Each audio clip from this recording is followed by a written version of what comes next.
Hey everybody, welcome back to another episode of Fed Up with me, Fed Up Gaz. Joining me today is Wally from the Canadian band Special Ops. How are you today, man? I'm good, my friend. I'm glad to be here with you guys, man. Oh, definitely, man. I'm really stoked and amped to get into this. Um, so just before we start off on the deep dives, could you tell us a little bit about what you do in the band? Well, I play bass in the band, and everyone in the band has creative input to the music and stuff like that. Also, the visual stuff, Ooh, And like our singer Jay Froman, he he does all the ideas for the videos and stuff like that. He yeah, writes the stories and the scripts. Since he's the lyricist, so he creates the story and then he yeah, creates a visual aspect of that. As of for our last two videos we did with Seven Shadows with Kyle, our film producer, and he's a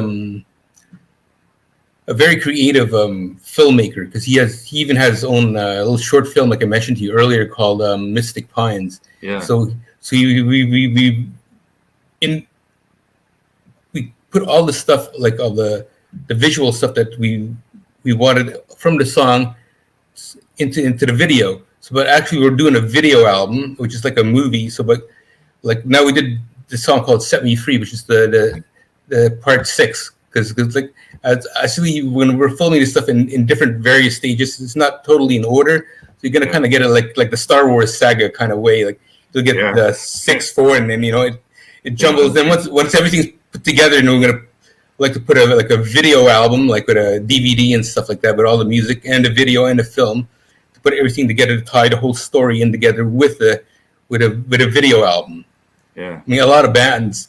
I'm seeing some bands do that, but I mean, I don't know if we're doing it to the same extent as other artists, but it's something in the works right now. We're trying to do another stage of it to film it this October before the heavy snow hits in, and if you're doing outdoor stuff, it's really hard to do production outdoors, Yeah. with weather, as you know. Yeah, me being a northerner from the UK here, and then when I hear about the snow and as I say, the Great North in Canada, I think it's like, yeah, I think I know what cold is and snow. And when I hear it from you guys, I'm like, no, Oh, you don't. You don't know what it is like, you know? oh, bro, you have no idea, man. It's like it's like you go outside, it's freezing, and Yeah, it's I know it's like zero Fahrenheit. Like that's friggin' cold, man. man, yeah. Oh, what I mean, there's so many things there to unpack, which is awesome. And what I like as well, I'm already hearing that you are all involved in the creative process. You all have that input. That is so awesome to hear. Bands who do that and they can bounce back and forth, share those ideas, edit, critique where necessary. Look, we like this. We'll take this part out. It just really serves the whole purpose of creating that vision that you all want to create. It's come from you all. And in the end result, I mean, we all hope this, it comes out even better because you're all bouncing back and forth rather than just say one person, right, here we go. And I'm not saying method doesn't work because I know some bands do that. They'll have one person who will handle all the creative side. But I just think it adds something more when it makes it more personable as well. When you're all involved, then that surely comes across in the music and to the fans. And you touched on the film part as well. I noticed when the video starts for chapter six, Set Me Free. Yes. Already, you see like all the pines and the trees. And what I find interesting about this, it kind of is setting a bit of a tone for the whole video because we see the pines and the trees, and then in the background you see kind of like the industrial kind of Yes. buildings and sky. And I thought it's got that interesting like pureness and freedom of nature, and Hmm. it's something that I feel. I mean, you could do a whole other show on this with the climate change thing, but I do feel we've kind of lost a bit of that respect for nature, where we all came from, and now the modern kind of industrial side has taken over. I know I've gone on a very loaded rant, so I will let you get a word in. Yeah. Yeah. Well, I agree. There's a lot of things that are going on in you know, just like why you they chopping like trees and stuff and like that, you know, and they're Yeah, dealing about they're saying about there's not enough carbon in it to for the to get it out of the air and stuff, but the trees suck all that carbon up, you know, yeah. and then so why you chopping the trees and all that kind of stuff, you know, like leave it be, you know what I'm saying? Especially, I mean, it's alarming when you look at the Amazon and the amount of trees they cut back, and taking people off their lands as well. And I'm just thinking that is like the lungs of the earth. That is the lungs of the whole planet. And Yeah, surely, once that goes, I mean, we're seeing problems now. And if that keeps happening, I'm just like, come on, isn't there somebody who can say, look, we all know a lot of these people can get too greedy, driven by profit, and I'm not saying no one has the right to go out there, do their own business, and live comfortably, etc. But surely they must get to a point where if we're going to then damage the environment and the ecosystem beyond repair, what's good? What good is it to those greedy fat cats at the top who then can't make they can't make any more money? That's useless. Everything is gone then. So. Sorry, I've gone on a little side rant there. yeah, I hear you. It's good. It's good to let your rant out once in a while. Yeah, it's healthy, man. Getting back to your own music for a second. Sorry about that. Yeah, as we're saying, we did part 6, like you said, for Set Me Free. So now we're actually in the process of trying to do one of the other chapters. Not sure which one yet. We're going to keep that in the box until the time comes. But we're going to try to produce a trailer for you guys. You know. Ooh. But now we would try because we have to arrange like the film crew, the actors, the locations, and stuff like that. And now since in Canada in the fall we have to deal with the elements. So if the elements aren't cooperating with us, then that also puts a little hinge on the production. You know, like the one we did the other time for Set Me Free. We did that in the fall too, but luckily the weather permitted this to be. Let our creative geniuses come out and finish the project, you know. Although it's sometimes a few hours in a makeup chair to look like a freak, you know. Yeah, that's a lesson in patience for sure. Yeah. Like you spend as much time taking the crap off us. The makeup. There's these wonderful makeup artists who are very talented. Put this stuff on you, then you sit there and you get this stuff on your face, on your hair, on your arm, and your hands, and sometimes on your instruments too, you know, because we use the instruments also sometimes. And like if you see in the Freedom video, like I had a bass, you're filming that crap in the fucking rain, and I had all this shit on my bass and I had mud and stuff. That when I went home, I had to sit there and clean all the guitars and like because the studio's in my place, which we actually relocated. That's why a lot of production and stuff was sort of halted for a bit. Right. So I had to relocate. I got a new place. I relocated everything. The studio's all fixed up now and. Almost there, 90%. There's a couple more things, some acoustical panelings and stuff like that. And I actually did a dry run of miking a drum kit yesterday, which is not bad. You know, there's a couple of things. Interface is a little wonky because when you move a complete studio, there's huge. You have a huge console, and there's all these cabling that you have to do. And I had a friend come in, a computer tech come in, and do all this stuff. You know. Yeah. But now we're on the swing of things and trying to start production again. That's why we're trying to do this next chapter of the video album we're doing. Yeah, and that's what I find appealing. And you're right about these talented makeup artists as well. When you look at the horror movies people have created and how they've sat like in a chair for 10 or 12 hours while somebody's literally turned them into some other creature. I know there's a lot of technology and digital effects used now as well, but there's still the practical as well. Well, it's a combination of both, you know. Yeah, and I've heard stories like of like how these people will go in like for say Star Trek or something like that. Yeah, you go in and these cats will sit there on a chair at 4 a.m. in the morning for 3 hours, and then they go on set right away after that. So then they have to take the same amount of time after filming to take all that crap off. Yeah. Because there's prostheses and stuff like that. Yeah. And so we did that. We did some of that stuff too, like little prostheses things. But we'll see. There might be more stuff on this on this next chapter, which I don't want to spill the beans, but got to make you Yeah. wait, you know. Yeah. Oh no, no. Whet the appetite and tease, man. I mean, but that must be as much as it's enduring sitting there going through that process. That must be so enjoyable to be a part of that, where it's like you said, it is shooting a movie as well, combined with the music. Being a huge movie fan myself, that's what I found very interesting. Reading about you as well, not just with the different elements of music, which we'll obviously get into, Yeah. but I thought, man, that just must be so fascinating because it's like your own personal independent film, but with the Yes. music as well, and it just adds another layer onto the art. Yeah. Like it is true, and it's really hard to do everything in house Yeah, because we it's self funded. So it's like we're not. I mean, we're trying to get grants also on stuff like that. I got a grant writer. yeah, Hopefully, she's going to help us get a grant, and that's if we get the grant, and that just like blows the doors a lot wider open for yeah, us to like, oh, we have more budget, and we can just go out and be more creative in the visual side of things too. You yeah, know? yeah, definitely.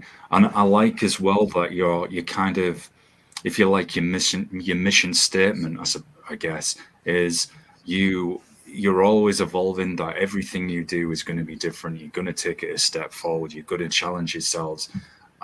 So it's certainly not staying in one particular avenue of thinking, of playing. So has that always been one of your core tenets as a musician from both past bands and now with special ops, where you like to challenge yourself and to use different elements and to continue going forward with your sound? Yes, because it's if you notice some of our albums, it all evolved a little differently. If you listen from the stuff in the earlier Yeah, special ops works, and always something always evolved, and there's even some we did a small little remix EP, and it get some dubstep stuff on it too, you know. nice. So it's like it's like that because Abe wanted to do some dubstep stuff, and he was into that stuff. He likes we all like different kinds of musics, you know. Like Yeah, I don't know if you know who Skrillex is, the yeah, DJ. yeah, I do. Yeah, Yeah, he was a big fan of Skrillex, so he said, oh, let's do this dubstep thing. He's like, all right, just pop it out. And like if you look at the song Pressure, one of the guys that work with Sport, he's one of the great MCs, and he did a spotlight of us on one of the songs, you know. But he's another really talented individual too, you know. yeah. It's hard to get these cats in the studio, and they're going to get life and kids, and you know. Yeah, it's a balancing act, but that's good. You're drawing from all these different spectrums. It's funny you mentioned dubstep. We've actually been talking about electronic music, or I should say, I've been bringing it up on the last few episodes of the show because I feel like we're kind of seeing this new, well, I guess popularity. It's not exactly new, I suppose, but kind of like dark techno, dark synth, as you said, dubstep. Well, And recently, look at Rammstein. It's a yeah, good, yeah, perfect example of yeah. heavy music and electronic combined. And I saw one of the shows, man. It's like mind blowing. Yeah, I bet Have it you have was. you have you have you ever seen Rammstein? I've never seen them, but I saw a video of them once. The guy was like on I forgot what they call it now. It was it's like an exercise machine. Now my Yes. mind's gone blank, and he was playing a keyboard whilst he was on this thing. Yeah, on a treadmill. Yeah, I No, know. that's it. Yeah, yeah. I thought that was Yeah, insane. there's one video I saw, a DVD, when the singer lit himself on fire. Yeah, yeah, yeah. I've seen the video of that. It's just That was like wow. It's like that's some next level. But you have to know those two members of that band are professional pyrotechnics people. They do stuff for movies and stuff. You know. yeah. So they definitely have got Yeah, the safety in yeah, hands there. Yeah, yeah. But they had. I like their writers. Is no pyro, no show. yeah, yeah, That's the first thing in the top of the writer. No pyro, no show. yeah, yeah. That's definitely for sure. Excuse me. So I just wondered as well. The title for the single "Set Me Free." When I was reading it, said it's like is well actually no, I'm thinking of the album "Set Me." So what inspired the title for "Set Me Free"? Is it At the It's just battle. well, it's just, well. That's the name of this. That's the name of the song. The album's Yeah. called Berean. Yeah. Yeah. But that's the one of the songs called "Set Me Free." So it's a it's the part where I guess I didn't write the lyrics, so I can't really dig in deep to it as much as Abe can. 'Cause I wish he was here, but he's at work right now. Oh, it's no problem.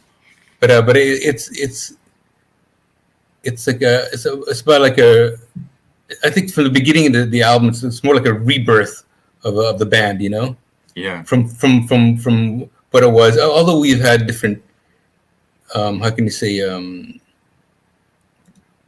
different directions from before to now. Now it's like another rebirth of something that's coming out that's more a lot heavier, maybe in some aspects, but also more some technical stuff, maybe, you know. Mm, mm. Especially in both in the music and in the visual stuff too, you know. Yeah, you seem to, yeah, it definitely goes from that melodic to the heavy. I mean, I hope I don't insult you here, but I can hear it kind of like reminds me of that Deftones vibe. Yeah, see, these Yeah. we're Deftones fans too, so you're hitting the spot right there, you know. Yeah. I'm always wary sometimes when I say that to people. No. I actually I saw them and they came here. And they came here a couple of years ago. I went to see them with Abe, and it was like such a cool show, man. Yeah, there's a lot of emotion in their music, which again comes across in the single for "Set Me Free." I also liked in the visual on the video as well is when some of you, you know, when it gets to that part when you've got masks on as well. Yeah. And the reason that's grabbed my attention, as you can probably see in the background, I'm absolutely obsessed with martial arts and martial arts culture. So nice. immediately, I just thought, ooh, kind of a little bit of a ninja mask there. Yeah. So I thought, awesome, Mortal Kombat, you know. So we went to Army Surplus store and got a bunch of this gear and props and stuff. So Abe found that thing. So oh yeah, let's put those masks on and look real sinister and kind of thing. Yeah. And then you just see then all you see is the eyes and stuff like that, you know. And then, but because the masks thing only came up in the performance part near the end of the video, and everyone had the masks on, so they couldn't. So it's kind of like a mystery kind of thing, you know. Yeah. Like, I mean, everyone did that before in the mystery thing. Look at the Kiss, man. Biggest marketing campaign ever. Yeah, definitely with all the pure genius. The merch is ridiculous. The merch and stuff like that. Action figures, you know. Yeah. See, I wouldn't mind us delving into that kind of factual part of the marketing industry when it comes to putting the movie out and the album, you know.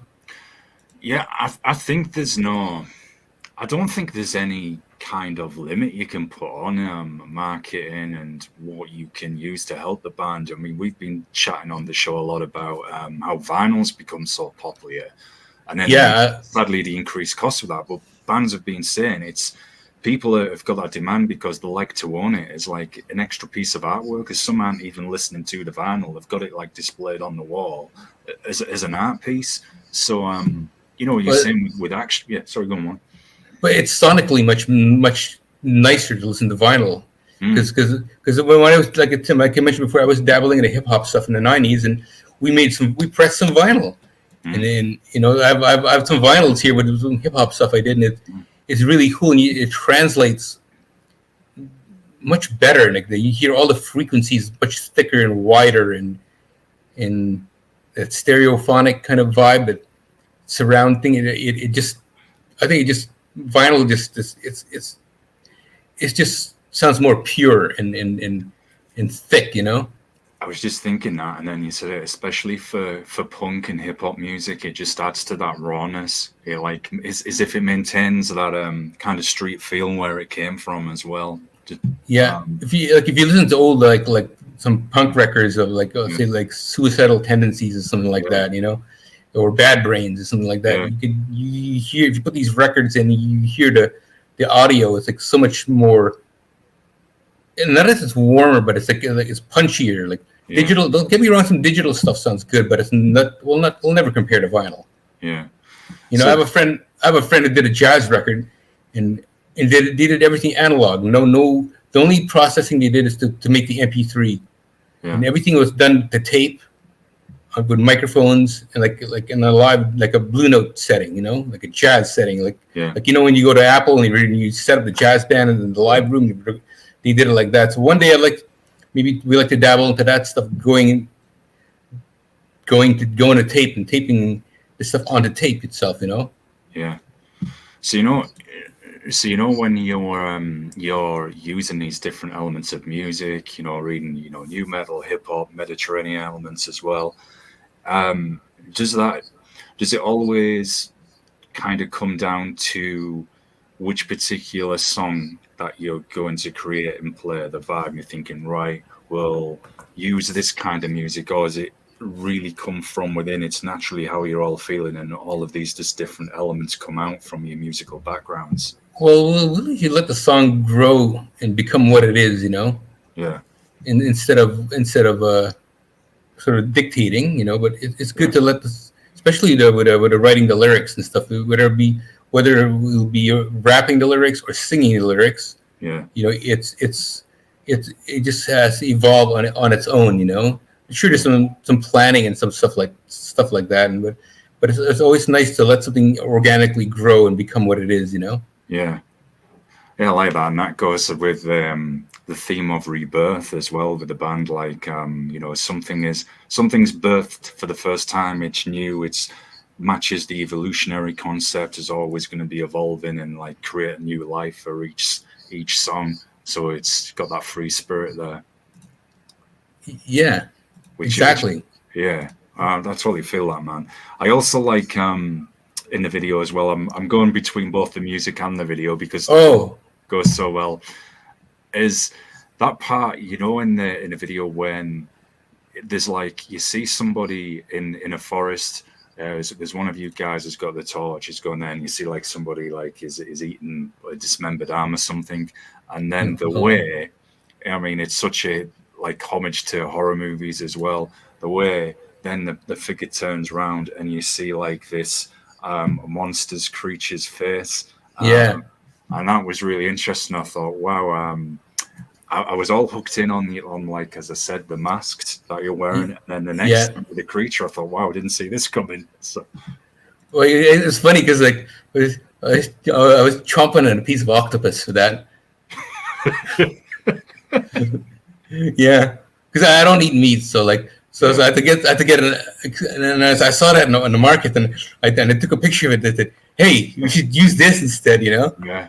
So I brought it. So, okay, let's chomp the old ock, Doc Ock, It's pretty. I mean, it really does catch your attention. It's pretty terrifying because the next scene, I mean, the guy gets freaked out, and then there's another person stood up, and you see all like the makeup on the face, the black eyes, the fangs, the teeth, he's there like snarling. And I'm like, man, I think if I was facing that situation, I think I'd be an Olympic sprinter on the spot. Yeah, for real. Yeah.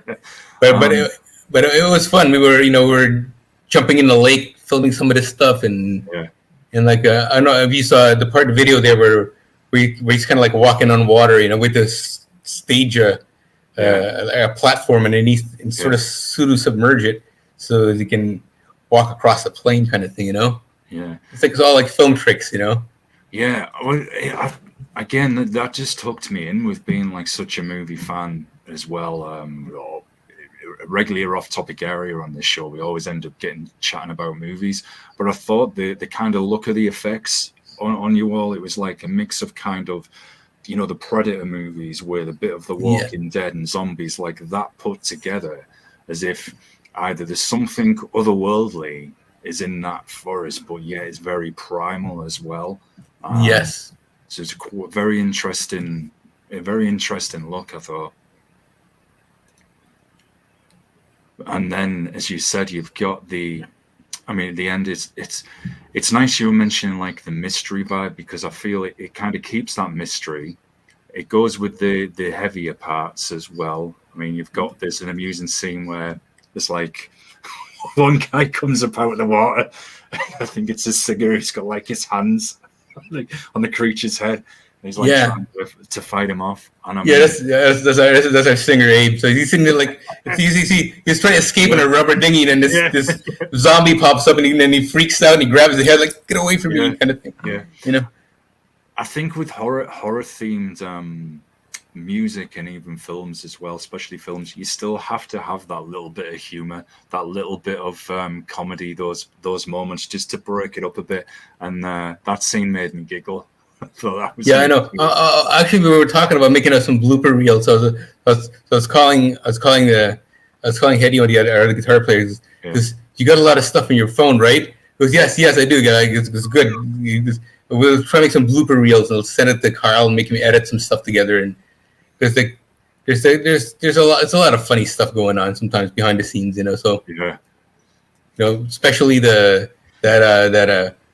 running in the forest like 10 times, you know, and tripping in. I can see him tripping on the because you're running in the dark. You know, we're filming this stuff in the dark at night. Whoa.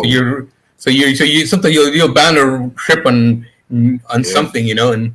But luckily no one really got hurt or anything like that. But I remember at the end of the night coming home, it fogged. The last night of shooting, it fogged. So we're in the country. So like I was driving through these country roads with no lights, trying to get to the main road in the fog. Yeah. So I was like, we should be filming this stuff, you know? Yeah. Like, just creepy driving through the fog stuff, you know? Oh, well, I think that's one of the that again it plays into the mystery element there, and I think as human beings that's something we've always been fascinated as well with and terrified. Like, what is in the dark? What is, say, behind that fog? What is the unknown? You know, I'm probably going to quote every kind of paranormal documentary or movie ever here and things I've read, but it's like if you know look into the dark long enough, will something look back at you? But that's just it. You can really play into that folklore and then use it in art as well, and then that stimulates people's interest, imagination, and it's just fun to do. It's like the video at the end when you've got the pose with the guy there and you've got the lights like from, I don't want to spoil it too much for people, this is from the ship, and then it just says to be continued. So yeah, you've got all those elements there in the video, and it's like, right, what are they going to do next? I want to see what the follow-up here. So it's like, as you've been saying, it's like a mini movie in itself, and then but the soundtrack. Yes. So what you're gonna see is like you're probably you might even get a part like this. You might even get like maybe part 4 before, or part, you know. So we kind of like we kind of decided which one it is yet, but so you might get one that's way more in the future or in the past. So yeah. So that's gonna be the element of surprise thing, you know. But when it comes to the film thing, that's why it's kind of like the Lucas factor of doing like say 4, 5, 6. Then they did 1, 2, 3. Yeah. You know what I'm saying? So not necessarily in that order, but just to do it like that to create more mystery and stuff. And then once the whole film is out and they put it together and they're gonna go, oh, that's how the story goes, you know? Yeah, exactly. Sprinkling in bits here and there. Yeah, exactly. So to give them a bit of a little bit of candy here and there, you know, and let them know what's going on. And so that's why it's so good about film. You can just like create this environment where you could just like storytell in any order you want. Then once everything's done and you play everything from the beginning to the end, and people will finally get, oh, that's what the story is, you know? Yeah, exactly. It's maintaining that interest, but I mean, I'm a believer in bands fostering a good relationship with their audience, and anyway, but it kind of it gives us another way to interact, because we're seeing, like you said, that film with the story, a little chapters. Is it going to do a prequel one here? Is this going to be a sequel? So it really does give us an extra layer to get our teeth into. No pun intended. Yeah. But this is the whole thing. You got to keep everybody interested and stuff like. Yeah. If you notice, like, people don't have that much of an attention span these days. They'll put something on YouTube, and then they'll watch like maybe 40 seconds of it, and move on to the next thing. Yeah. It's not like back in the day when you used to watch MTV or something like that, and you glued to the screen to watch the whole song or the whole video. Mm. Now by creating this movie aspect thing of it, it makes them want to watch the story instead of like skip. Yeah, and I think as well with music. I mean, I like concept albums too, and I like it where whatever genre it is, if someone is say, right, we're going to tell the story of this character, of this creature, of this event, or this is inspired by this in history or whatever. It's just there's just something about it that for me grabs me as a fan, as a listener. I find it interesting. It's that little bit more to it. It's not that I'm saying any of the music is bad or anything. I'm not. It's just I think it's interesting to witness the imagination from other people who are creating that art and to see where they're going with it and what they're going to come up with next and what inspires it.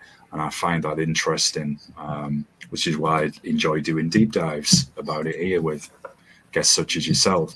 So before I explore some of the themes coming on the album with Barine, this got me thinking in one of your answers, Wally. And I don't know if you've maybe done this already or if you've got plans to, but if you're playing live, would you all be interested in kind of, and you mentioned Kiss with their makeup, in using some of those practical effects, maybe, dressed up as some of those creatures or props on stage when you're playing? Oh, see, I would love to. Yes, it would be. I'd be very interested in doing something like that. So would some of the other guys, but but it takes a lot of time. So it's almost like a Broadway production if you do what you're thinking of. You know what I'm saying? So you could do that, and then you gotta tie all the elements together with the theatrical, the music performance, and also in the back of the screen behind the stage. I would also like to sort of maybe project the film at the same time as you perform. Oh yeah, man, yeah, that would be cool. Like Pink Floyd did shit like that, and then it really came off really good, and I think doing something like that would be really cool, syncing the aspect with the film, and also that's a great idea just about maybe putting the theatrical makeup on at the same time, because I'll look at Alice Cooper, and he's the king of that stuff, you know what I'm saying? Yeah. It's and that would be good as well, as you just said, and save on cost and time if you got the video played in the background for each song as you're playing it live as well. Yeah. Yes. Yeah, that would be pretty sweet, man. So Barine, the album where this single is taken from, I want to again. This is interesting. It says, from what I read, it's a story of today's world events and experiences in life. And you guys, you try to share and educate the audience in truth and then give them that ultimate experience with a film that accompanies the music. So I just wondered, what are some of those world events and experiences that you were all both interested in and inspired by, and I think feel that are also important to help, raise awareness and educate people about them? Well, it's just about, I mean, the last 3 years have been ridiculous. If you come to agree with me, that one. So it's a lot of things that were taken too extreme, which I think people should be aware and should be able to make a choice of what they want and what don't want, without getting too personal to anybody. You know what I'm saying? Mm-hmm. So I think, and it also creates awareness of like all the why are you, like you said earlier about the deforestation stuff, like why are you destroying this stuff that's giving us oxygen? Yeah. It's to create awareness of the world, what's going on, what's bad, and we should just be more mindful to what's going on around you in the environment and in life itself. It's all these other people, like you said, who want to chop down Amazon just to make a profit. Like what's that going to live for their grandkids and their kids and etc. You know, Yeah. it's like a selfish thought of guess you want to because you're money hungry. Yeah, I remember once having a similar conversation about this area with a hip hop MC I know, and he was telling me, he said, "What I don't get, guys, is with, like you said, deforestation, things that are happening with the environment, the glaciers melting." He said it could end up being like a at some point in the future like a Mad Max movie. He said, what's good if this guy says sat on top of all this money that is then worthless because Yeah, everything is gone. He said, what good is that? And I was like, yeah, it's a very raw way of looking at it, but true. I mean, it was on the news here this evening. A glacial range, the Pyrenees in Spain, just in 7 years, that has melted, reduced so drastically. It's small, and I think that's going to disappear. Then the French Alps could be next, and I'm like, come on, people, we need the people that can do something need to start working together and trying to identify this. Well, we can identify it. Sorry, trying to do something about it, I should say. hmm well, they should, man. Like if you're an old geezer, you get billions of dollars. What are you going to do with it in 10 years? You're not going to be around to enjoy it. Yeah, yeah, I want you to do something good with it and fix what's broken. yeah, And I think that's what's got to be done, and no one's stepping up to the plate and doing it, man. yeah. One thing as well, and this had me curious with even the name of the band, Special Ops, and it got me thinking because I thought, man, this could be interpreted in a number of ways, and I thought Special Ops, in one sense, on the musical side, because you're evolving and you're drawing from all these different elements. It's almost like there's the special operations in music. We are going to take this genre, fuse this together. But then, if you look at it from the lyrical standpoint, the message with what you're about, it's like that can feed into the name Special Ops as well. So I thought that was quite an interesting band name to kind of like sums up all those areas that you're about. That's just how Yeah, I interpreted it. Yes. yeah. Well, because we at the time at O2, we didn't. When we were sitting down in a circle trying to figure out a name for the band, you wouldn't believe some of the names that came on the table. And I shouldn't share this. Yeah. Put in the bloopers. Yeah, yeah. So as a blooper, I said, let's call it blank, and then they go, oh, It was mentioned in previous interviews before, but I don't think I should mention it today. Yeah, we'll skip that. No, because then there'll just be all these people like, oh, he's saying they said that. Yeah. But again, look at shock rock. Look at Manson. Yeah. Yeah. Marilyn. Yeah. He's not shy to put his 2 cents in and say something. Yeah, and then if and a lot of the death metal bands I talk to, and I always say to people, when they'll get like shocked at the names or some of the song titles, I say, think of, and we've been mentioning horror as well. It's like horror theater with music. I said it's just really over the top, over exaggerated kind of horror theater music. That's all it is, and like that shock value. It's not. There's no one is suggesting to go out and do any of the things that these songs exactly associated with it. It is just theater.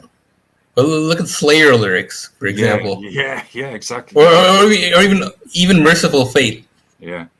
Or King Diamond, Merciful Fate. Those guys did it that theatrical stuff in the '80s too, but it didn't pick up as much as because nowadays a lot of younger people are more open to tune to the visual stuff. So like, wow, Yeah, it's almost it's becoming increasing part of the music. I mean, a lot of power metal bands as well, especially will do kind of like videos, almost like with what you do, like the mini movies or a theme. If they look at a particular year in history, they'll say, right, we'll make this Viking themed or ancient Greece or yes. whatever. Yeah. And I like that stuff. Yeah, I like it, and it just adds something to me. And I think, yeah, it's interesting because they're adding different themes. For example, I mentioned this band on a few recent episodes, but there's a group of guys from New Zealand called Alien Weaponry, and they sing in Maori, and a lot of their songs are all about like the Maori culture as well. That's awesome. Yeah, and it's hey, I'm like, yeah, as you said, this is different. I like this kind of thing, and and you can do that, and I'm glad there's people who are looking to do some different themes, different interpretations as well. And it keeps it interesting. I'm like, hey, why limit yourself? We don't always in metal and rock and punk always have to be death, gloom, and destruction. It can be other themes as well. Um, Anyway, turning tables back to your own band as well. So you know you said that you can do like kind of the next chapter can be a prequel. So this must present as well a challenge when you're arranging the track order on an album as well. Do you kind of have an idea of how you're going to arrange each song, and then can that differ when you get there thinking, actually, no, it would be better if we move this chapter forward or put one of the prequel ones before? Yeah, well, actually, we kind of did that already. So we, according to the way the lyrics are written, so we staged the story in chronological order, but we're just going to film it in a sequel prequel kind of order, like 6, 4, Nice. 3. Yeah. So it's like filming. It's like I said, it's like filming it like the way Star Wars was filmed. Yeah. You do one chapter, then you do the next one, or you could go do one before. Like if you listen, I don't know if you watch any of the Star Wars stuff on Disney. They all these new things like Obi-Wan, Andor, Ahsoka. All these stories intertwine with each other. Right. Like in a timeline. So what we're trying to do is like when we're doing the film, we're just you do chapter 6. We're just gonna give them different elements here and there. Then once it's done, and then we'll do a whole screening of the whole story. Then you'll see it come together. But it's nice to kind of give them the mystery of trying to figure out what's next. Yeah. It creates the intrigue and the audience to be more curious about what's next. Yeah, I was just thinking that. It does it then it gets you asking those questions and wondering. It's like, as you said, when some of the movies you've mentioned or series, you see those end credit scenes or little kind of teasers, little Easter eggs in the background. You're thinking, I wonder what that's referring to, and then it'll be covered in a series or the next movie. They'll actually explore that and say, this is why we added this at the end of that movie or inserted this Easter egg here. Yeah, kind of like the thing you mentioned in the end of the video. Yeah, exactly. Yeah, and you hit the thing in the end there. Like, exactly. So that's the exact thing you see. What's next, and then you're gonna go back to see what's before, and then and it's we have all the visual things in our heads, kind of like what's gonna go, especially with Abe. But it's so cool to actually, like, when we talk about it, it's like I'm envisioning all this stuff, like. And then I mentioned some stuff like, let's do this and that, and they go like, Then they'll go and they go like, yeah, that's a little. We gotta wait to see if we get the budget. That's why we're doing everything in a certain manner, because we have to also be mindful of the production sense of everything, And it's a lot of time frame stuff. But a lot of you're dealing with film crew with like a bunch of people, like maybe like 5, 6 people in the film crew, and the guys in the band, and that's including makeup artists and wardrobe people and stuff like that. And although we do put together a bunch of stuff on our own, but it's sometimes it's good to outsource some help from the production team, especially from Kyle, our director. Yeah, I'm curious, Wally. Where was the video filmed, and how long did it take to shoot as well? That video took probably 3-4 days. It was filmed 3-4 days. Yeah. It was filmed in a friend's country place, where it took about an hour and a half to 2 hours to get there. that's why driving back at night, and this is really in the woods, so there's like these roads with no lights. So driving home at night with no lights is like, yikes, you know. Especially like you know the car in the video. Yeah, yeah, I had to drive that. That's my car. I had to drive that thing in the dark, you know, and then it in you know, and this is a small 2-lane road, like, you know, and this car is coming at you too and stuff like that, and you know, so those little country roads, and then the people that live out there know the roads. They drive quicker, so then yeah. so you have to be wary of these people because they know the roads and you don't know. And I'm driving slowly, and it's so foggy, and it's misty, and like in London, you know. Yeah. So it's like you're driving home in the fog. It's like you're like. So I was dealing with that with the car and stuff like that. Like, oh. I remember I had to leave I think I left the car there one night, you know, and just closed it up and went home. Yeah. And went home with with the guys who did one of the other cars, and I also had a van with all the stuff, the props, the gear, the guitars, and the stuff, and all that stuff was in there, and like, you know, like, but like you said, we also filmed the band shots. You see, we filmed it at this metal shop. Had all these crazy sparking things and like weird background stuff, you know, and it's like so we actually had 2 locations. We had this metal shop where we filmed some stuff, and the woods. The woods was like you had to trawl up in some stream with no idea what's going on, you know. It's like what are you stepping on, you know? Yeah. So like you have to lug camera gear out there, lights, and so this is like, you know, it's all in-house. It's also us and the film crew actually being the gaffers, the grips, and all that kind of stuff, you know, and bringing the guys who drag all the gear out to the lake, and you know, but it's a big production, and it's really, really, really well done, and for something that's independent, you know, I'm sure a lot of guys did a lot of independent stuff like that, but boy, you know, when you don't have the let's say like the crew to actually handle all that stuff. Like you guys as artists also have to do some of the grunt work to bring the stuff to make everything come to life. So that's the joy about having the in-house thing, and then you get to actually, you know, you'll learn a lot of stuff that way too, you know. Yeah, and you're truly invested with it then, because it's almost like that. It's your personal baby. It's you know, you're wanting the best for it, and you're directly involved, as you said. I've got to ask as well. I'm curious. You know, I mentioned the like the creature effects and some of the things that I saw as an influence on those. You know, Predator, Walking Dead, and so on. I just wondered what kind of horror, you know, films that you were all influenced by, and if those affected the look of the creatures.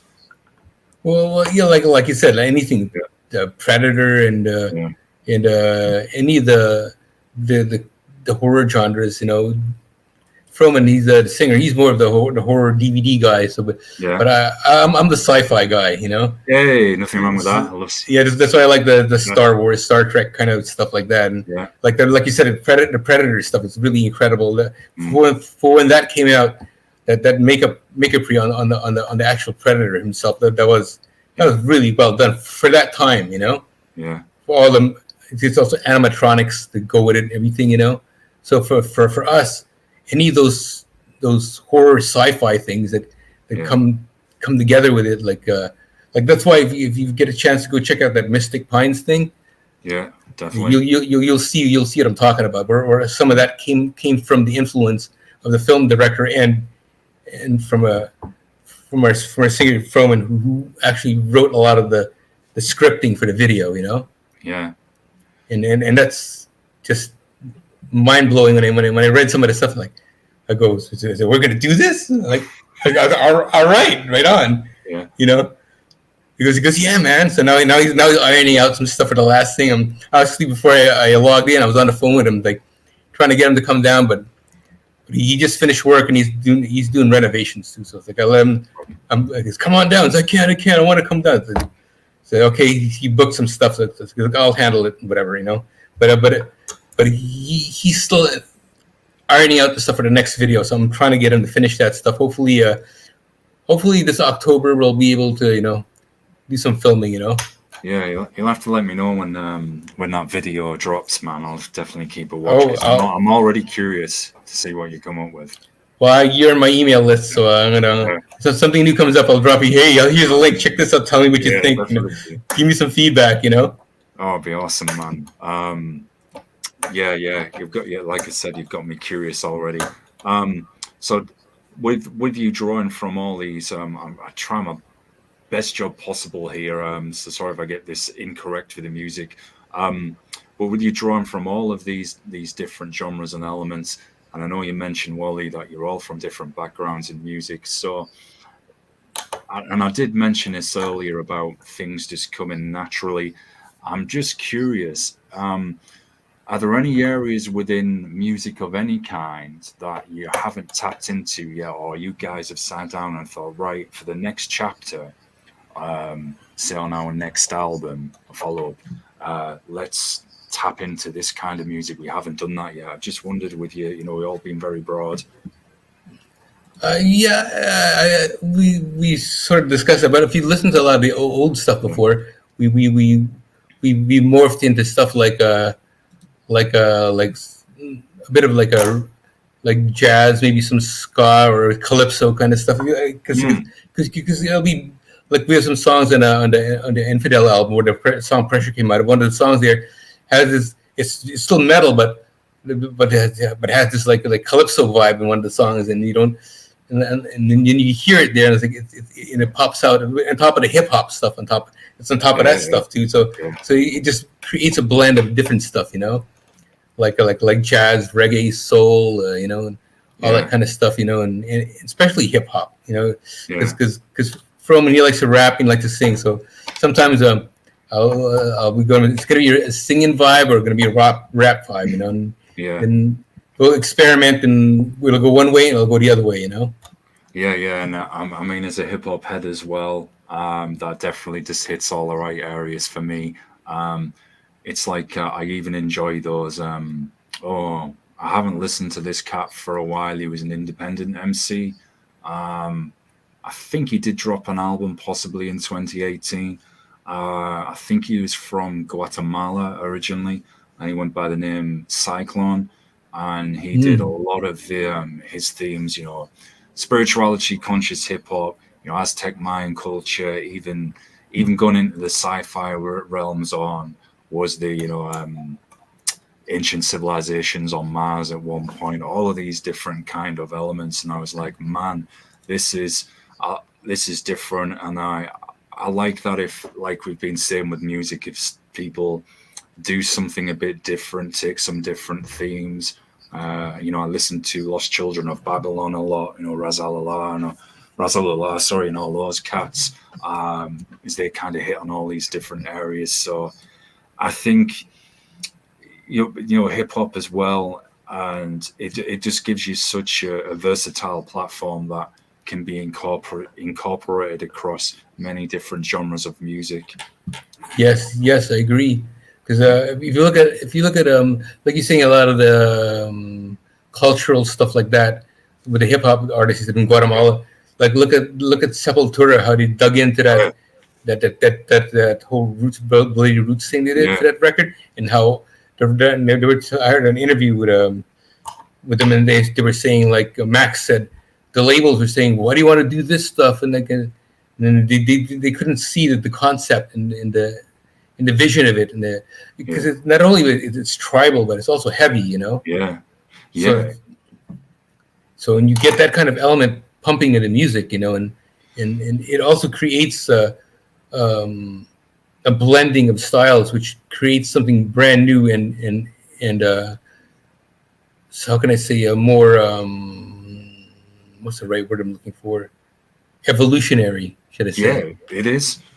It gives like that whole new meaning to crossover. I mean, Max's his recent album with Soulfly, which is called Ritual, had again tapping into kind of elements like that, and it adds something that is obviously from an important place culturally, but it gives that bit of substance and weight on top of the music and shows like, hey, you can still make heavy music combining a particular instrument or themes or genre that you may not have thought of before. We can still put that into the music, and and that's what I think is interesting for all of you with special ops is like with Set Me Free, going from the melodic technical to the heavier parts.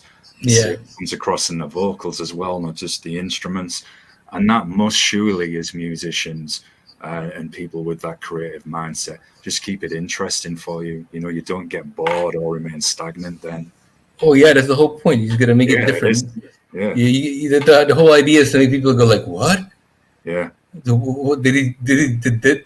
that just happen?" Like, and you listen to something like, "Wow," It's like I just like the creativeness, like one thing we haven't really injected into the music. I would like to try, maybe hopefully in the future, be some Latin kind of vibes, Yeah. Because I like look at bands like have you ever heard of a band called 24/7 Spies? I haven't. No, you'll have to shoot me a link for these. Yeah, dude, this is a band from New York, and they were around in the '90s, same time when Living Color came out, or I'm sure you heard of Fishbone. Yeah. Yeah, so they see this is a band that did a lot of like ska and metal and R&B at the same time. If you listen to some songs, it's a pure R&B song they did, pure ska stuff, and some stage diving crazy metal shit. I've seen them a billion times. I've seen a singer climb a scaffolding in Lollapalooza, and it's like what, Yeah. Like that was nuts, and I seen him like he climbed this balcony once in this theater in Montreal called Metropolis. He was in a balcony there, and there's a lot of people in the crowd, so he stage dove off the balcony into the crowd, like that crazy shit Eddie Vedder does in those festivals. He hangs off the camera boom there, and he jumps into the crowd. Yeah, please catch me. Yeah, but the '90s was nuts like that. So Fishbone was doing stuff like that. So was Eddie Vedder, and when you see artists go, I don't think Eddie Vedder does that anymore. But we see people just actually do crazy shit like that, and it's like, where did they get all this energy from? Yeah. To do this. Yeah, it's reminded me as well, and people will think who watch me regularly thought, here he goes again. But it's kind of reminded me of pro wrestling. I'm a huge pro wrestling fan. Yes, exactly. Yeah, the crazy stunts they do, and climbing up on the top of ladders or jumping off balconies. And if you look at the indie scene, where they go even crazier, and you think, how are they going to walk after doing that? Exactly. But it's entertaining, isn't it? It really is. You have to be in shape to do that stuff, man. I got a bad back, so I cannot do that. I cannot do that stage diving stuff. I have a bad back, and I just was born with a bad back, so I can't do that crap. Yeah. I when I watch, especially when I will watch a lot of the big pay-per-views, and there's people like diving through tables from ridiculous high heights, hitting each other with God knows what, and those folding chairs. You know what I'm saying? Yeah. And the crazy thing is, Wally, as well, when you read about some of these stunts that happened in those shows afterwards, and a lot of the guys and girls were even injured during them, and like the show must go on. They still went with it, and you're just thinking, wow, that is some discipline and commitment to entertaining the fans to still put that out there when they are going to be in some recovery for a short while, or they'll be doing matches. You see them, people like, they'll say, oh, wrestling is fake. And I'm like, if you think of it as very choreographed stunt work for our entertainment. It is choreographed, but they do get hurt. I've seen some behind the scenes there where the dude with an ice pack in his head, and the two guys just wrestle sitting in the dressing room. Says, "Good show, brother." I love you too, bro. I love you too, bro. Yeah, right on. And one guy's got an ice, and the other guy's got his knee with an ice pack in his knee. The other guy's got one in his head, and they go to where are we tomorrow? Oh, we're in Cleveland. Okay, hey, Cleveland, here we go. Oh, their touring schedule is crazy. I remember once watching a couple of It's one of the smaller companies, GCW, and they do a lot of like what they call deathmatch wrestling. And there's a Yeah, guy in there called Nick Gage, and they were hitting each other with real light strobes. I don't know yeah, what's going in them, and they looked like they'd been in battle at the end of it. They were absolutely, dripping with blood, cut open everywhere, and especially them being more of a smaller company where they push limits, so you can tell they're taking even more of a knock, and you're thinking, how, just how? And I'm like, look, all respect to you for putting yourself out there and putting that high energy performance out there for our entertainment, but yeah, it seems to.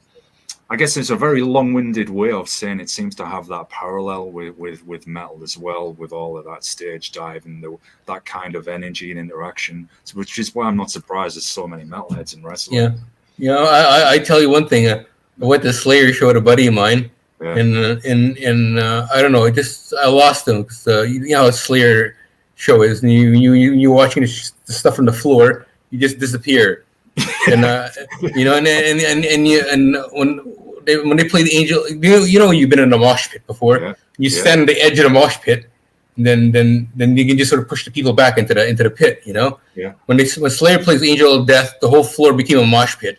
So I nearly lost my shoe. I'm a short guy, so I got an elbow in the back of the head.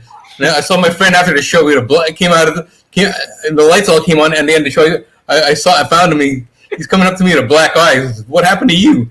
Army boot to the face. I'm like, damn, bro. Yeah. He's a little taller than I am, so well, I'm glad I'm short for that reason. But the elbow in the head did not. That wasn't fun. Yeah, yeah.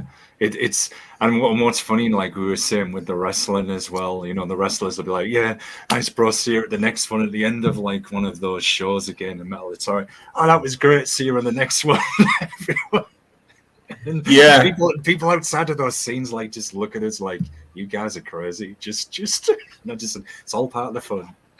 yeah. Well, got to make a living, and Yeah, if somebody in the movie industry sort of spots you and they like what you do, okay, yeah, you're the next action hero. yeah, yeah, definitely. And I just wondered as well, Wally, with this approach to music,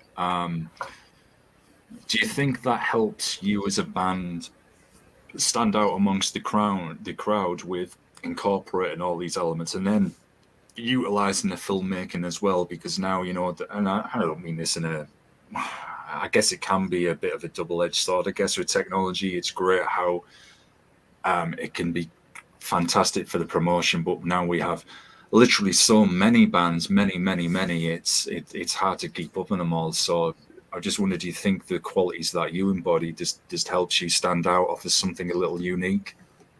Well, I think the music itself is a little different from what other bands are doing, Mm, and also, but when you add the visual aspect things mm, to it, which actually gives them an idea what's going on. Oh, this is what's going on with it, and a lot of bands out there do a lot of really interesting, cool stuff and magnificent stuff too. But it's a lot of it. It's not very eclectic. Can I say that? Is that correct? Can I say that? yeah, yeah, Yeah, like it's more, like some of the stuff we do is a little eclectic, especially yeah, from a bunch of us coming from different backgrounds. It's like it's like one of the guys from Egypt, one of the guys in Tunisia, from the Philippines. The singer, our singer Abe, he's he's half Bayesian and Canadian. His dad's from Barbados. So it's yeah, like it's all that Caribbean and Southeast Asian, Middle Eastern thing, all sort of like nice. making a soup there. It's like Yeah, it's like a it's like a it's like a it's like a ratatouille of music. yeah, that's good though. You know what I'm saying? Like, we know what ratatouille is. It's a bunch of Yeah, stuff. yeah, You yeah, all the vegetables and stuff and mix it on yeah. the pot and with a broth. And so that's the kind of concept I think we try to do, bring everyone's like elements into thing. That's why I was talking about maybe Latin would be kind of an interesting vibe to inject into Mm, a into mm, a into a song, or maybe or even just a section of a song, like we have one section of a song on one of our older albums where it goes into this weird jazzy kind of like trippy vibe, and yeah. then and it shifts back to the heavy thing. Yeah. And like I said, the calypso thing and one of the other stuff we did before, and then also the dubstep remix stuff we did. You know, if you listen to that, so just to try to get everything, get people thinking like, what the who, you know? Yeah, and it keeps them guessing, it keeps them interested, as we've been saying, it keeps them invested. Immediately, the nerd in me, the music nerd in me, when you mentioned jazz and, and kind of like that jazz trippy part on one of the earlier Yeah, releases, immediately made me think, well, trip hop, and, and them using jazz with trip hop as well, which flowed just seamlessly. Absolutely great stuff. Um, and I'm curious as well, how did you all hook up with Glenn Robinson to mix and master Bareen? well, Glenn mixed the Infidel record, Right. the one with the song "Pressure" in it, the one with Yeah. with the first video with it with Kyle, you know, Yeah. and and by some reason, by some fluke, we just found him. I think on MySpace, one of these things back in the days. And we asked him, "Hey, you interested in mixing a record?" He goes, "Yeah, okay." So like any producer guys, these are guys who have jobs, and they're for hire. If you reach out and say, "Hi, I'm interested in your work. I want you to hear my stuff. Would you be interested in mixing it?" And that's how Yeah. he heard he liked what he heard. So he did it, and then after that album, before that, after that, somebody else mixed the record after the Infidel record. And when this record came up, I said, "You know what? I'm going to call it Glenn. Let me call Glenn." So we reached out to Glenn. Said, "Hey, get a new record. Are you interested?"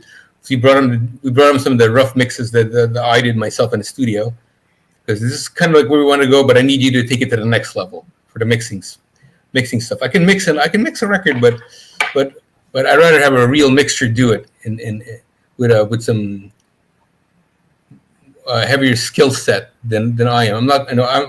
I can record things great. I can produce, record, and all that kind of stuff in the studio. But mixing is a different art. It's Yeah. like paint. It's like making a painting with sound. Mm. Yeah. So and Glenn's really good with that. That's why I said. So I called Glenn and said, "Yeah, sure, no problem. All right." Then he was down, so we did it with Glenn. That's how we got Glenn to mix this record. He mixed a previous record of ours when we Yeah. reached out to him, just like that on MySpace or something. Yeah. Then he had his email there, so we emailed him, and then we exchanged phone numbers. Then we just finally met, and then it all clicked, that worked and clicked like that. Yeah. And that's super to hear for sure. And I was reading about his background as well, so I thought, wow, that's not a bad person at all to do the mixing and mastering for you for sure. I don't want to kind of put you on the spot here, and I appreciate we kind of don't want to give too much away about when Bareen is going to be released. I just wondered, do you have a rough idea in mind, you guys, when it's going to drop? The album, uh, probably sometime in the new year, but no, don't have an exact month or date yet, because we want to try finish the filming and stuff, Yeah. and then because we want to release everything as a package with the Yeah. film and the music as a package. Yeah. So it'll be like if you're buying the album, it'd be like purchasing a DVD movie at the same time. Yeah. You could play the disc. You could play the disc as an audio, but it also has the film element in it. Oh, So nice. you could drop it in a Blu-ray and watch Yeah. it, and you watch it in the big screen. Oh man, that's sweet. So that's the thing we have to do right now. So once all the elements are put together and production is done, then it's packaging everything together. That takes another some doing to do that, and also the artwork and all that stuff too. That goes with the record. Yeah. Yeah, no, I was just thinking as well, when we were chatting about earlier, playing live with some props or the videos in the Yes. background, and it's just got me thinking again. I thought, man, when that album drops, you probably. I'm not suggesting ideas. I'm not taking over as manager of the band or anything. Don't worry. Yeah. Let's do this. But you could even do like a special kind of like show, like a premiere, and have all the videos playing as you play and say like, hey, today our album say came out on this day and this weekend or whatever. We're going to do like a playthrough listening party, and you've got the videos played in the background as well. That would be pretty Yeah, sweet for sure. yeah, like a screening Yeah, Yeah, you could do that. So like I wanna like when this is all done, I like to bring this to an independent film thing like Sundance and some stuff like that. You oh, know? oh man, I was talking to a guy last night from Sweden, from a death metal band called Heads for the Dead, and all their music was influenced by horror and classic horror. Even the way he chose the lettering for the album cover said, "Look, it's all like paying homage to all those movies." And I said to him, um, do you think that more major movies should be using like metal and things, as soundtracks? I know an independent film, that they don't seem to shy of it. And you've just mentioned, like Sundance, and again, that's just fired me up instantly because I'm thinking, yes, Yeah, wouldn't that be cool if we got from one of those film festivals one year, we see that some of the great shots and what people do, and say, right, here is a film from said band with the music. Here's the videos. Watch this. And wouldn't that give people such like an alternative experience because you've got the film, but then you've got the music there as the soundtrack for the story. And man, that would be so refreshing to see. So I'm absolutely all for that. yeah, I like the aspect of it, like actually Yeah, going to like a the Cannes Film Festival or something like that, yeah, and yeah. having your stuff all premiered there and stuff. Like it just opens a lot of doors for everything. It really does. And again, it comes in with that crossover aspect, both with the music and then the film, which is extending that further. So you can tap into then not just the music scene, and hopefully then that taps into the independent film scene as well. And if anyone's ever out there and like even the guy said last night on the show, they're stuck for a soundtrack, they need a song or a video or something. Hey, there's people like yourselves that are there, or they can get behind Yeah, yours and show it and say, look at what this band have done. exactly. Because that's what Kyle does. He's a film producer. That's why he did his independent film there, and I think he might have. I'm not sure if he got it in the film festival. I think he did. I'm not too sure. I can't remember if he did or didn't. But Yeah, when I saw the Mystic Pines things, I said, well, that's pretty trippy. Then I kind of got an idea what he's going to do. Then once I saw the video and post, I said, oh shit. Then okay, now when I saw what he could do and what he did first in the past, that's another thing that's really big and different. yeah. And even I'm going to have to look at this Mystic Pines because Yeah, even that name, that title conveys that sense of mystery to me because yeah, I have a very visual imagination as well, and I see everything in my mind like a movie, jokes, anything, it all plays like a movie in my mind. yeah, And hearing that title makes me think of like a forest, literally with the mist over it. You could have the camera shot panning overhead. What's lurking in that forest? What lives there? Who is there? Is there an untapped civilization we haven't come across before? Everything like that goes through my mind just hearing that. yes. If you watch our music video called Freedom, you Mm. see it on the YouTube channel. You'll see Carl did that stuff too. Oh That's wow! all his. That's all the special effects and stuff like that. Oh That's wow! him. That's him. So he's really creative. So Yeah, so when he did the Set Me Free thing, he took it to the next level. So now I'm just itching to see what the yeah, next production is going to be like. yeah, yeah. Definitely, I would be. I mean, he must be absolutely stoked. With you being a sci-fi fan as well, I've got to ask you this. I Yes. don't know if you've done this in the past. Um, May you possibly do a full-on sci-fi themed chapter or video at some point? I know it could be on a mysterious planet somewhere or on a ship.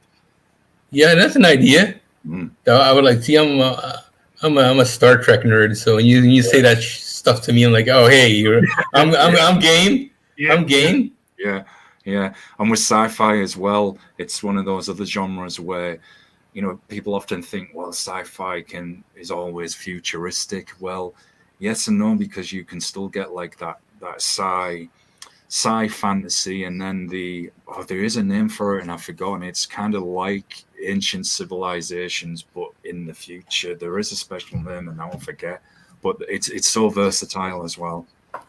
Yeah, see, I like that ancient civilization thing because, like, to Yeah, think of how things were done before and like how they lived and all that stuff, and how yeah, like just recently they did some thermal imagery of the Amazon jungle, and yeah, they found all these like these like not like with cities or whatever, yeah, but villages, but they were like with pyramids and stuff. But it was all the reason why you couldn't see it because it was all grown in with yeah.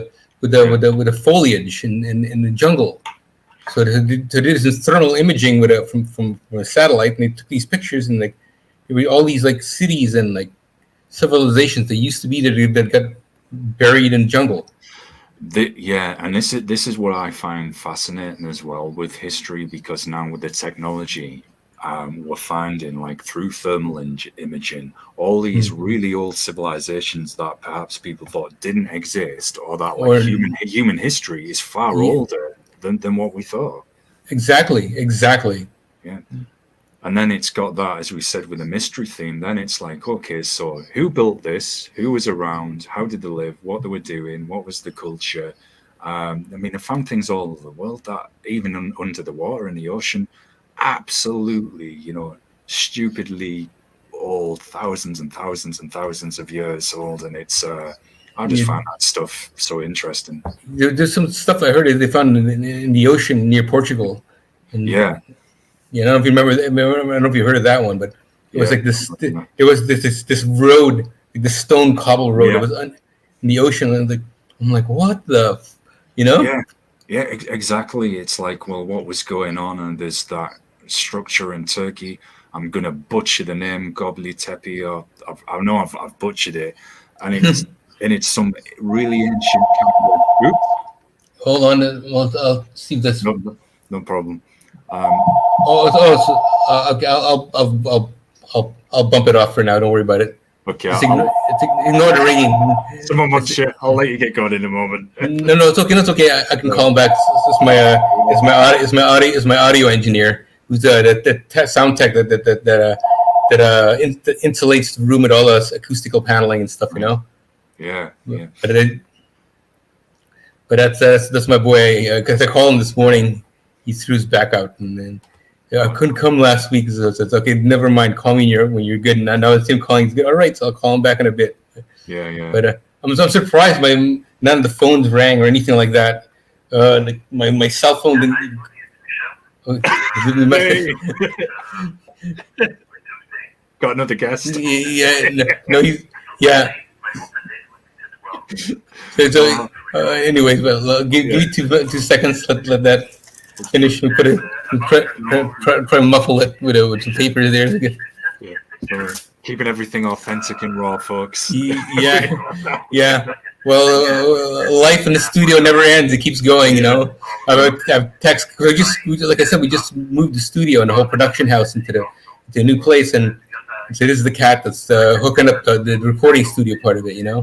Yeah, yeah. So he's doing all the acoustical paneling and stuff. I got to call a computer tech again because I found a glitch and some stuff. So Oh man, I got to call him. Hey, something's not working. Come here and check this out. yeah, yeah. We've had worse happen. There's been people sat here and cats have jumped on them, Yeah. dogs appeared, and I'm like, oh, I just go with it. I'm like, hey, it's real.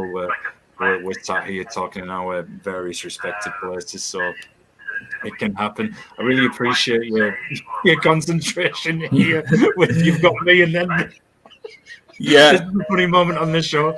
Yeah, but he left me a novel of a message for. You like my questions? Yeah, well, so listen. Okay, it hung up now. Okay, but Yeah. I'll have to get back to my boy later. But sorry for the interruption, folks. Hey, it's absolutely it's all cool. It's all good. We've they've seen worse, and I'm sure it'll see a lot worse. So you don't. Well, you seen pets jump into the frame and stuff like that. Yeah, well, funny. It was a few years ago when the show had a different name, because I've only been back a month, and I did a rebrand as Fed Up, and I'm always fed up about something, and I thought, let's make it multi-genre, open to all kinds of music, get everybody on here talking about music, and also trying to get on some independent film guests. Yes. And before Fed Up, it was called Ancient Visions, and myself and Ross, aka VX, funny enough, they were a Canadian band. Oh, do you know? I can't remember the name. I'm sure the episode is on the channel somewhere. And halfway through the conversation, cat just jumps on the guy, just jumped on him. It was landed, and we just went with it. It was so funny, and the cat was like going from one shoulder to the other, and we thought it was hilarious, and we got good feedback about it as well. People thought it was funny, and I'm like, yeah, these things can happen. And I'm like, oh, I know what you mean, because when I used to have cats, yeah. they'd always come to me if on the computer or something, you know. Yeah. And especially in a studio computer downstairs, in a studio, the cat will jump behind me. I'll be sitting in the chair, but I'm not leaning back on the chair. I'm perched forward because I'm doing something on the console or the computer, and the cat would jump behind me and try to push me off the chair. And like, I'm like, God damn it, dude! Like, what the hell, you know? Yeah. I had two cats. One cat would just sit in my lap. The other cat would just try to push me off the chair. And I grab kind of big fat cats. I just pick them up and I chuck them across the room. Like I was like, later, bro, not now, you know. Yeah. And then he'll let out this big meow at you and like okay, bro, you know.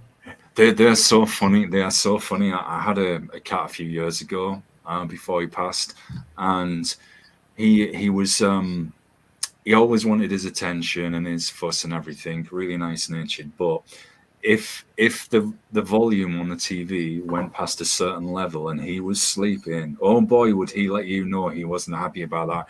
He would like wake up and he'd turn around with his face and he'd look at you like there's like a death stare. Yeah. Down, and then he's down, and throwing like a tantrum. And then as soon as if I turn the TV down, you know, to an acceptable level for the cat, and then it's almost like it is real, like, okay, bro, I'm going to sleep now. Yeah, that's funny. I wish you have that in video, man. Oh man, if I'd known at the time, I'd have done that, because I always think I even, believe it or not, I even have a crow that comes to visit me, and the crow flies above, and he lets out a caw, and I know, right, the crow wants feeding, so I'll put out some food for him, and he'll land down, and he does like this, what I call this kind of nervous shuffle before he gets the food. He like hops back and forth. Then he looks at me, and I'll say, "It's all right, you can eat. It's all right, man." And then he'll eat, and then he'll look at me, and he'll look at the bird bath, which I always fill up for him, and it's almost like, yeah, can I go and have my drink now? And I'm like, yeah, you're fine now. And I just step back. And then he flies in now, and then he has his drink, and then he turns around and he like gives me a call as if to say, "Thanks for feeding me. See you next time." And then he flies off. But it is quite funny. He like views the area as his territory. He chases cats away or other birds. You know, once he's been fed and he's had his dinner, if you like, and his water, then he's quite content. But if anyone interferes with that, you know, everybody else has to wait their turn until he's been fed. But I'm a sucker for animals, man. You know, I always have to help them, and there's a lot of birds around where I live. It's a bird sanctuary near my place, you know. So these birds just sort of fly in and out of the sanctuary. Like I have these really colorful yellow birds that was hanging around this summer. I didn't know what they were. You saw them. They was hanging out in my front yard, and I'm like, hey, look at these guys, you know. Yeah. And like, so it's a nice, it's a quiet place where I'm at right now. Yeah. So I'm the shit disturber, making all the heavy metal noise, and you know. Yeah, the birds flying around like, damn, there's that metalhead below. Yeah, because one time we did a first rehearsal and we played some. Then like we went a little bit past 11 o'clock. Because my last place I had a soundproof room, a real soundproof room. I didn't finish treating the room yet, and so we could play all night. No one can hear anything. Yeah. So luckily enough, like I kind of knew one of the security guys, because just it sounds great, man, but you gotta turn it down a bit. It's like a little late. And they're like, okay. So you know what? We'll call it a wrap right now. We're gonna wrap it up, and it's good. But thanks anyways, because no problem. It sounds great. The security guys dig our shit too. So like, thumbs up, you know.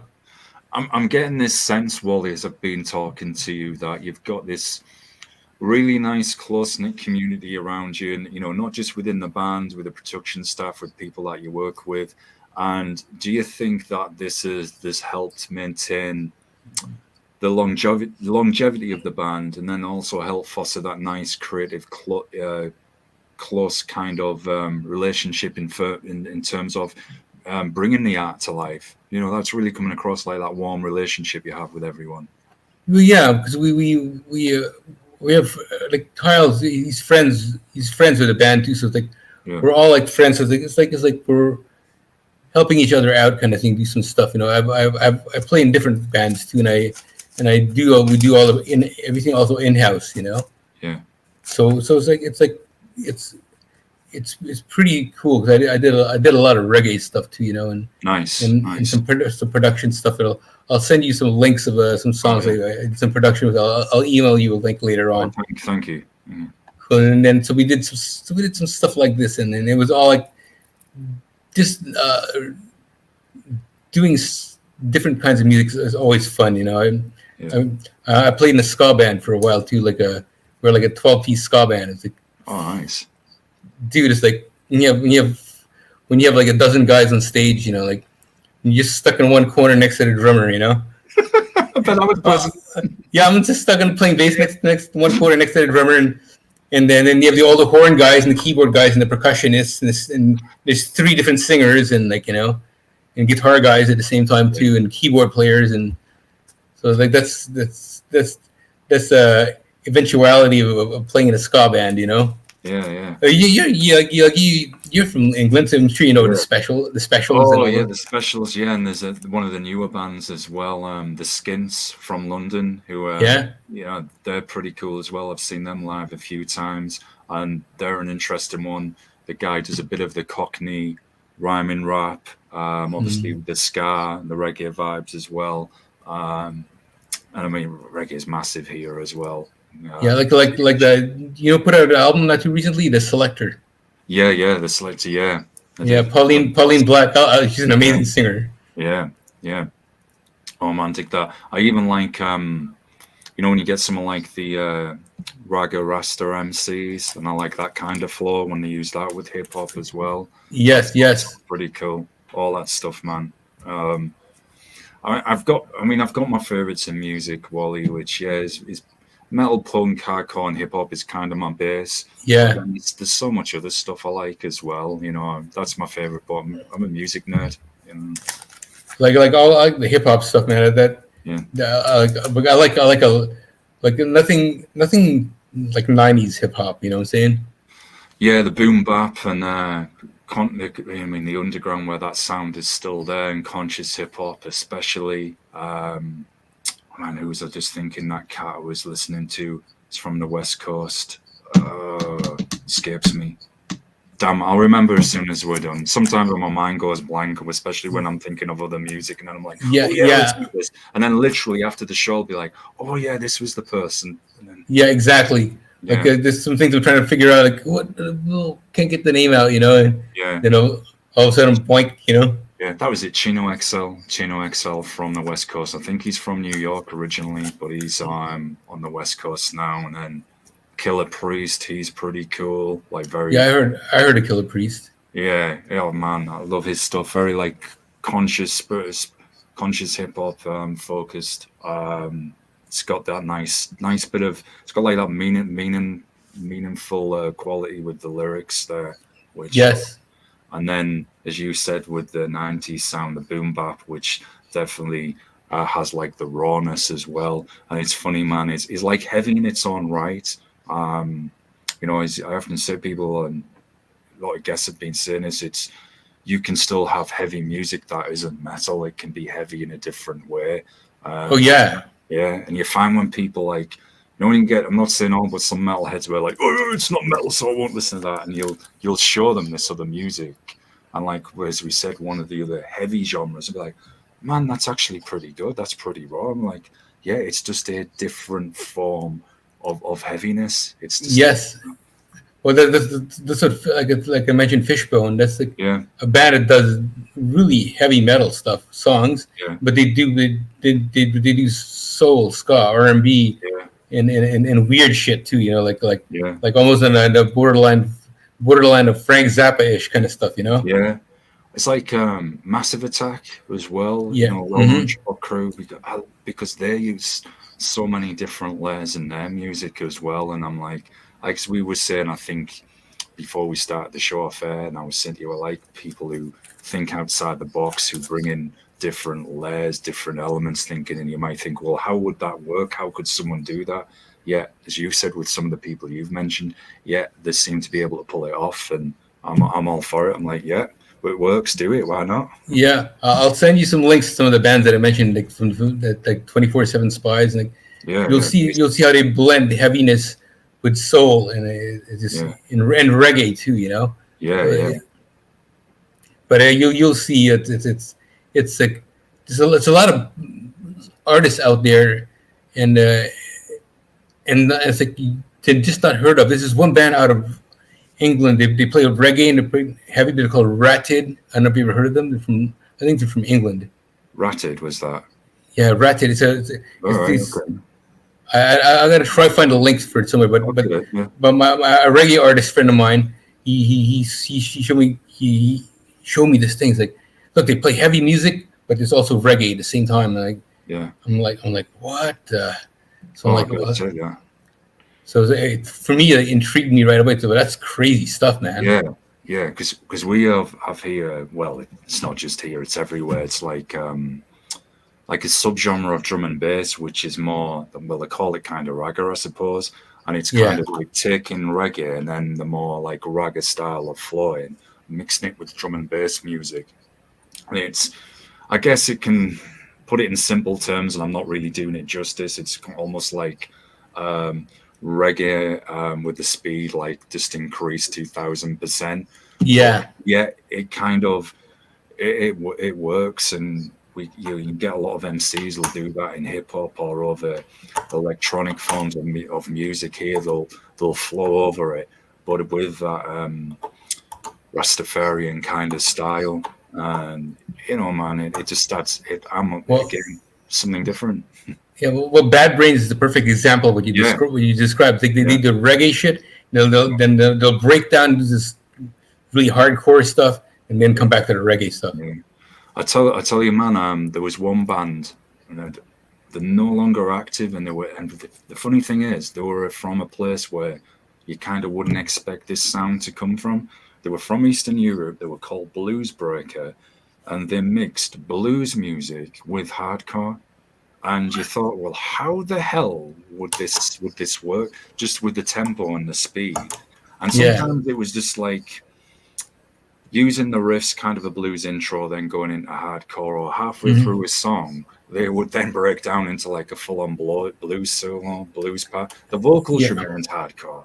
And I remember thinking, and I can't remember which Eastern European country, but that would be a place where you normally wouldn't think anything like that would come from. Yeah, it didn't. I just thought it just shows you that the most random and interesting interpretations sometimes can come from absolutely anywhere. Totally, totally random, as I've said. It's the beauty of music, though. It's nuts. Yeah, You go to different countries and the people you hear what they're playing in the radio or the clubs yeah, or if you go to a record store there well, record stores don't really exist anymore in some parts of the yeah. world, but I miss going to the record store, having an album, you open it up, see pictures, lyrics. I always say this, man, as well. There's somebody can always turn you on to something new. Somebody that Yeah. always knows a genre, a band, an artist, an MC. There's always somebody knows somebody you haven't come across before. And that is, I think that's one of the most appealing things about talking to people in music, from bands, fellow music fans, because that your list of people to see live or to listen to, it just keeps expanding because there's always something new, and that keeps it interesting. And I'm a person that likes to open up as well. Sure, I have my favorites, but I'm always like, hey, okay, do you know something I don't? Right, I'm open to it. Hit me with a recommendation. I'll give it a chance. Yeah. And I think, that's obviously what you do with Special Ops. Perfect way for me to come back to a segue there with the Yes. bands. So I know I've kept you here a while, Wally, and I really have enjoyed, our conversation today. Me likewise, man. It's been very My, free. Sorry, my go on. pleasure. My pleasure, man. Oh, you Uh, will. I So really you wish had. I really wish we can get out to that part of the pond one day. Oh man, yeah. Oh, definitely, man. Totally. Yeah, it would be so interesting to see you live and see people's reaction if you would play one of the videos in the background, Yeah. learn, see what other people think. Before I wrap it up today, I'm curious. What's the feedback been like so far to Set Me Free, both to the video and the song? Have people got as excited, as obviously we have? I Yeah, would hope so. yeah, they were all like mesmerized with the Yeah. theatrical part of it. Things like, wow. Then they're curious about the story because he said because right away the first thing he says part 6 in the beginning. So Yeah. right away they ask you all the elements afterwards. Oh, when's the next part coming out? Or Yeah. when's the rest of the part? I said, well, that's the thing. We're working on it, but when it comes out, we want it to be like a big slap and like here you go and bang like a Yeah. big mind blowing kind of effect to go. This is what it is all about. Here it is. Yeah. Go check out the film. So, but the feedback of the music is people they like the heaviness and the artistic part of the visuals too. And and this if you look at the feel of the music also is very Mediterranean. And especially in this song, some parts Mhm. of it. There's other songs that have that same vibe too, but there's also like your straight out heavy balls out metal kind of like Yeah. new metal kind of like chunking kind of stuff. Yeah. Yeah. And there's also some songs that we have some stuff that's a bit sort of pseudo acoustic in a sense also, but comes back to the heavy shit at the same time. Yeah. So there's Yeah. a couple songs that do like that, and we do there's one cover on the album, but I'm not going to mention it right now. But yeah, I guess you'll be pretty surprised to see what it is. Yeah. Yeah. You've got me curious. And It's left field. It was like I was sitting in the kitchen one day, and Abe says like, "Yo, we should cover this song." And he played the song for me. I was like, "What?" I go, "Yeah, let's do it." So we did it right away, and so we just sort of pieced it together, and then we did it and recorded it, and it came out really good. And so it was different. So now we have this song recorded. It's like then we're gonna do. I don't know. I think we're also going to incorporate the cover song into the movie too, but there might be some licensing aspects that we have to go through. But I'm sure I did cover songs before, and I was able to clear licensing, and it was no problem at all. Yeah. Yeah. No. I'm definitely curious now. When the album does drop, it would be great to have you back on the show with the other members as well, and we can Yes, definitely do a deep dive on all the songs, all the elements. Probably me getting nerdily excited over the film parts as well. yes, So, yes. but yeah, that would be something I would love to set up with you all. But my pleasure. I'll definitely do that. But let's keep in touch and stuff for sure, man. Yeah. But I'll give you some heads up stuff on what's going on, and I'll Yeah. send you some links and stuff, and but I guess you have a YouTube channel. You can just check out the other videos if you want to Yeah. see. Then you'll see what I mean. Because the song Freedom, it's after that film we did for the song Freedom, because we did like a movie kind of video for Yeah. Freedom. That's also going to be like the continuation of the rebirth leading to Berean. Nice. So Nice. the whole concept's taken from that Yeah. song, also coming into this to the evolution of this new record and rebirth of the band's music and stuff like that. Yeah. Yeah. Oh no, I So think yeah. All interesting stuff for sure. Sorry, I yes, cut you off again.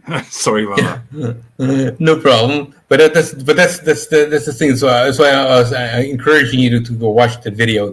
Yeah. Then you'll kind of see what's going on. Yeah, definitely will. Well, folks, if you enjoy something different, and if you're a movie nerd as well, well, you always hear me talking about movies on whoever I'm chatting with. It's one of those universal loves we all have. Then definitely go check out Special Ops. I will put all the links to where you can find them and where you can order the single Set Me Free in the description as well.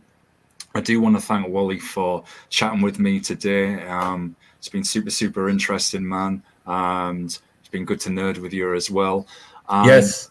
we're going to get to that point where I always say at the end of the show, folks, where I hit end stream, where I do like an uncomfortable horror movie pose, where I'm like, has it stopped? Has it stopped? Like, Yeah. be like people thinking, what's wrong with guys? So, folks, I will see you on the next episode of Fed Up, which is, well, yeah, will probably be tomorrow. In fact, yeah, it is. And take care, everyone. Again, shout to everyone in Special Ops. You, of course, Wally, for joining me, and shout out to John from Asher Media for connecting us as well. Greatly appreciate Yes. it. Thank you, John. Thank you, John. I So, know. I know yeah. John for a long time. He's a really amazing cat, man. Yeah, he is really reliable. He used to send me stuff from our radio shows, and then back before we went on YouTube, he actually came on the show as a guest himself. And man, he shared some interesting stories about music as well, and it was really dope. So yeah, for sure. Okay, folks, I'm going to hit end stream, and I shall see you in the next episode. And me and Wally are going to do our awkward pauses whilst. Okay. Yeah, so here we All right. go.